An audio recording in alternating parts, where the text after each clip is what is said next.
ñun Sénégal dañoo baaxoo benn affaire Cheikh Oumar mais Cheikh Oumar fu toj nga télé bi Cheikh Oumar maa ngi sa gannaaw. kama ko wax ma ne la nekkal sama wet. fii taxawal nii mais paasal Sénégal taxawal nii na la puus taxawal fii taxawal ci suuf wër ma mais gis nga bu ñëwee ànd ak man ci buntu bi lay yam. ci buntu bi lay taxaw ci buntu bi lay yam.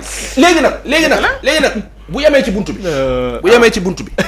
gars yi ñoo fi nekk di la xam. bu yemee ci buntu bi mais ana ñu mu toogal tey jii nii Kër Massar ak place de l'Obélisque ana ñooñu. c'est la question mais ñooñu ñëpp nag y a une chose circonstanciellement on s'est arrangé pour que ñooñu ñëpp buy dara di am duñu mën a bouger.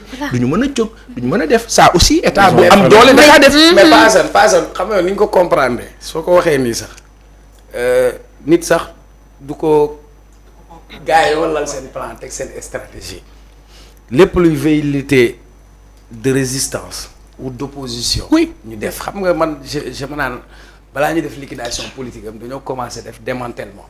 tout à l'heure je t'ai posé la question ana diw ana diw ana diw. donc toutes les têtes yi nga xamante ne ñoo ko doon servir de bouclier ñooñu lañ ko xëy ñu def ko benn jour. ils l'ont fait pendant 3 années. c'est préparé décapité préparé mais man fële benn phrase rek laa lay wax c'est-à-dire à ton adversaire coriace. je parle pas d'ennemi parce que pour moi en politique y a pas d'ennemi. oui ne montre pas ta faiblesse. parfois nit mu def la nga wan ni ko li nga ma def nii atteindre na ma da nga koy may lu mu bëgg. mais y a une chose communication mais y a une chose mais man côté boobu rek laa je comprends Cheikh mais je te dis une chose y a une chose bul woon sa adversaire que da nga faible.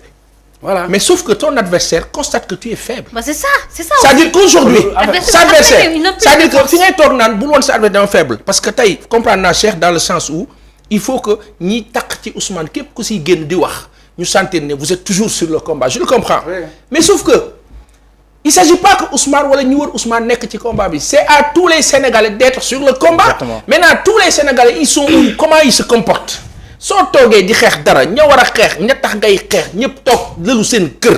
sa jaboot les Anna et machin madame Sonko xam la ñuy wax dañ naan hey ñun du ñu fi toog ñuy faagaagal sunu kii nga xam moom la ñu am ñeneen ñëpp toog seen kër nañu dem lijjanti ñiy wax ak ñii ne leen baal leen. Et ça mais on va même arriver à la question parce que tu as parlé de travail en amont le démantèlement. Parce que les événements du 21 du mois de février 2021 ont montré quelque part les insuffisances de l'État par rapport par rapport aux dispositifs sécuritaires. Mais ils sont préparés à ça depuis loolu. Lii c'est une suite. Ils sont dans une traque systématique de démantèlement. parce que tey lan moo poussé ñi ñu sortir parce que y a un vide qui s'est créé. Pour moi il y a pas de vide. Pour moi il y a pas de vide. Il y a pas de vide. Chaîne de valeur la vide amul. Chaîne de valeur la. ku ci nekk Pastef a un rôle à jouer.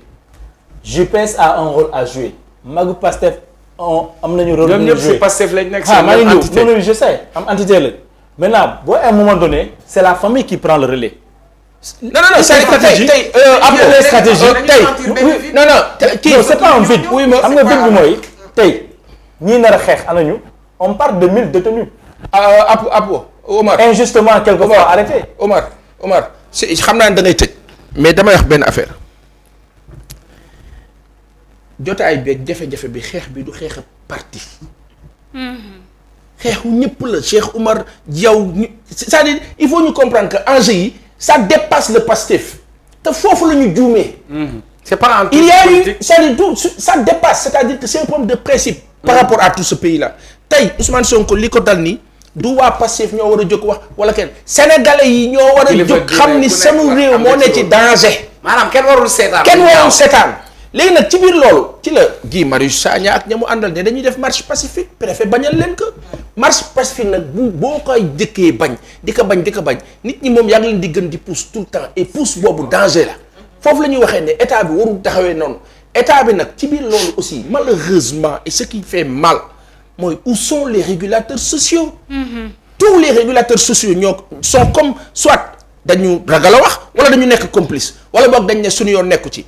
Il y a quelque chose qui s'est passé de très fort et qui presque nous a conduit à fi ñu toll si jamono dañ doon wax sunu kilifa diine yi déggu leen baax ñu dem ba jëmmi jamono ñu ne saaga yi tar na coow li bëri na ñu jël image stéréotypée jox ko waa Pastef ne ñoom ñooy saaga këru diine yi mais ñii saaga taxawuñu di saaga nii c'est toujours via la toile ay commentaires et cetera mais ñoo ñuy saaga au-delà ak peut-être ñu nekk à l'étranger di wax ñu féetale leen benn parti léegi nag posons-nous la question à un moment donné pourtant tous les partis dañuy saaga parti politique dañuy saaga à un moment donné Penda notre sœur on l'aime bien mais dafa juumoon mu dal ci am nu mu waxee woon et moi je faisais partie des gens exceptionnellement qui pensaient que voilà une victime de la société sénégalaise et d'une sale politique mu jural ko mu am attitude bi et apparemment elle n'a rien compris sénégalais la du ma yéene sénégalais lu bon ma ne dafa juum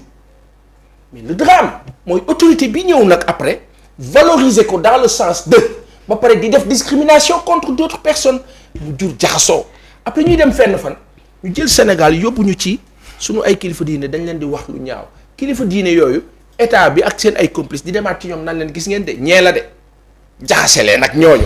mu jur nag yenn kilifa yi léegi sax da nga ciy toog ñeen boo wax ñu ñun de ginnaaw ñun bu ñu waxee ñu saaga ñu que ñun nañ toog rek génn ci muy musiba maaba kumba.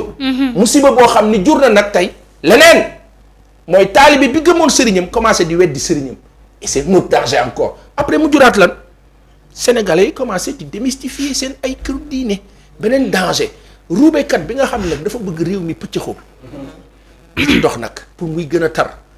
posons-nous la question qui pensait que sunu ay këru diine ñoo ñu ne yem ci lépp ak fenn réfléchissons un peu en passant damay wax ne Sénégal dañ ne ci benn moment bu dangereux boo xam ni bu fekkee dañuy wax ay jihadistes ak la ca des ñun Sénégal gëmuñu loolu doxewuñ ci mais ñooñu tey bu fekkee mardi si dañ fay waroon am accès ak seen ay ruubekat ak nañuy doxalee li gën a gaaw mooy tas këru diine nañ ci bàyyi xel bu baax parce que këru diine yi tant que ñu ngi am la possibilité de dire aux gens attention après am keneen ku ma ne bu ñu sonal këru diine yi kat mooy loolu ñoom état bi ànd nañ ci def attention nañ ci tey parce que état bi mooy bëgg toujours donner cette image que ñëpp man la ñu nekkal ci biir këru diine yi am na ci ñu bëri ñoo xam dañuy wax dëgg. ne lii nekk fii du dëgg du yoon boo jëlee lépp nag def ci même naas bi tënk takk day jur musiba donc Sénégal tey renforçons nos forces nos régulateurs sociaux nañu delluwaat à l'orthodoxie de nos valeurs et vertus principes et préceptes de bonne vie de décence de correction mag ñu jox cër xale ñu yërëm ñu dellu ci yëfi nit président Macky Sall ñi mu àndal ñu ne leen jeexal ngeen rafetal leen ko ci li ñu des beneen président bii ñëw demaat dans la reconstruction parce que malheureusement ce pays-là a été déconstruit par une salme politique dans une dynamique de reconstruction. Oui, mais cette dynamique de reconstruction, il la faut. Déjà, il faut commencer par changer notre école scolaire, l'hymne national, changer la chose au-delà. Mais quand il y a le départ, quand est-ce qu'on va prendre le départ? Non, le départ c'est simple. Parce qu'on a déjà nous on a pas le départ. Excuse-moi. un faux départ la ñu am sax. Am nañu faux départ, mais le départ il est simple. Le départ xam nga la du weesu lu dul am na ceeb bu nekk vallée du fleuve à 80% di yàqu je prends une décision par rapport à ça. Point. am na Casamance mangook la ca des lu fa nekk di yàqu je prends une décision par rapport à ça. Point. Deux problèmes réglés. Je dois remettre en selle mon rail biir Sénégal pour que commerce yi di reprendre. Je mets 3 ni plus ni moins. Mais ce sont des décisions. Le train a repris passage. Train bi ça va. Qui Marie s'il te plaît. Le train a repris comment? Quel train? 57 km, 784 milliards sur 25 ans avec des taux d'intérêt. Mais c'est quelque chose quand même. Non, c'est quand même facile. Non, c'est quand même facile. Il y a une part de vérité ci xam nga sànq da nga wax nga ne président bii di ñëw ki war a ñëw. waaw dafa am rôle ak responsabilité bu mag.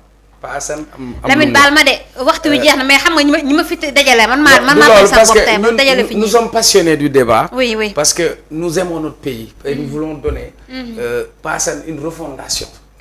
Une refondation de notre pays à tous les niveaux. Moi parfois quand je parle même de ndëpp national tout à l'heure tu parlais de ay jeunes yu bëggul de seen rek réew mu ñu amul yaakaar réew mu ñu gisatul seen bopp mais ñu bëgg a nekk ci réew moo xam ni partage équitable des ressources réew moo xam ni du une minorité moom mooy téye koom-koom réew mi réew moo xam ni ki feebar mën a faju réew moo xam ni di nga mën a jàng réew moo xam ni di nga mën a dund sa bien-être bi ngay def wuti fële nga am ko ci say weewu tànk mais loolu nag dañ ci am rôle ak responsabilité bu mag rôle ak responsabilité bu mag nag man pour man je demande toujours à mon grand frère Macky Sall sama mag la su tëbee ma tëb bu naawee ma naaw dëgg la bi tey gisoon naa ko ci beneen dimension Nations Unies wala feneen ak feneen ngal la ci juróomi weer yi war na mën a ci am woy wu rafet. Paasan wax nga dëgg am na ñoo xam ni bu ñu nekkee ci réew am na ñoo xam ne layset la ñuy doon di xotti am na ñoo xamante ni puso la ñuy doon. ngir ñaw. peut-être nag ba ñuy ñaw du ñu génn wax ko mais amaana. am na ñu bëri ñu dox ci suuf ngir mën bare ko na ñaw. bare na. Nelson Mandela ci biir kaso bi lañ doon négocier pour am jàmmi réew. dëgg la. Abdoulaye Wade je te dis Abdoulaye Wade dañ ko doon génnee guddi pour négocier. weesoo gul. war nañu xool waxtaan rek ci li ñu wër ñëpp. cercle de feu la ñu am. diggante Mali. Guinée Bissau dëkk yi ñu wër yëpp laale nañ. ñun ñu am benn stabilité boo xam ne yàllaa ñu suturaal may ñu ko ñu am ko.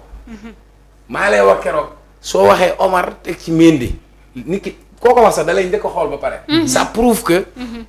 Sénégal brassage culturel la nous sommes un pays qui est réuni par la géographie et l'histoire. Maintenant puso boobu warul réer et je crois que du responsabilité Macky mais suñu responsabilité ñun ñëpp la. D'accord. Sànq maa lay wax ci discours Anna am na benn partie boo xam dafa ma ci neex. parce qu'elle a dit il faut que ñu surpassé wu. que ñu dépasser clivage politique qu'on se regarde en tant que Sénégalais et Sénégalais qu'on puisse nous retrouver. Pour moi, on doit avoir un consensus fort.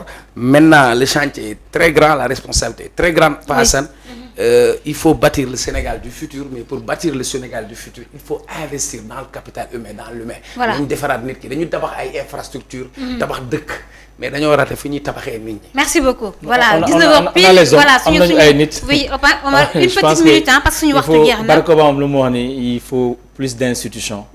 voilà yi nga xam ak les hommes forts yi nga xam ne ñoo koy waaye dogoon nekk da ngay jël justice bokk fii lu ma gëm te wax nañ ko. je partage entièrement. oui mooy principe démocratique xam nga lan la. bu ñuy dem muy neex ñu nakari dañu war a toog di waxtaan. il faut dialoguer et je pense que ce n'est pas encore trop tard. Nos amis de PASTEF dañoo war a xoolaat seen bopp. ñu accepter le dialogue parce que fu ñu nekk nii. même booy ñaan dialogue c'est une forme de dialogue. c'est une forme de dialoguer. mais pas d'impuissance oui. voilà donc je pense que tey. fu ñu toll nii dañoo soxla dialogue. concertation yi sincère et honnête. pour que Sénégal continue nekk une référence démocratique en Afrique. merci beaucoup. Grand Macky c'est pas un homme de dialogue.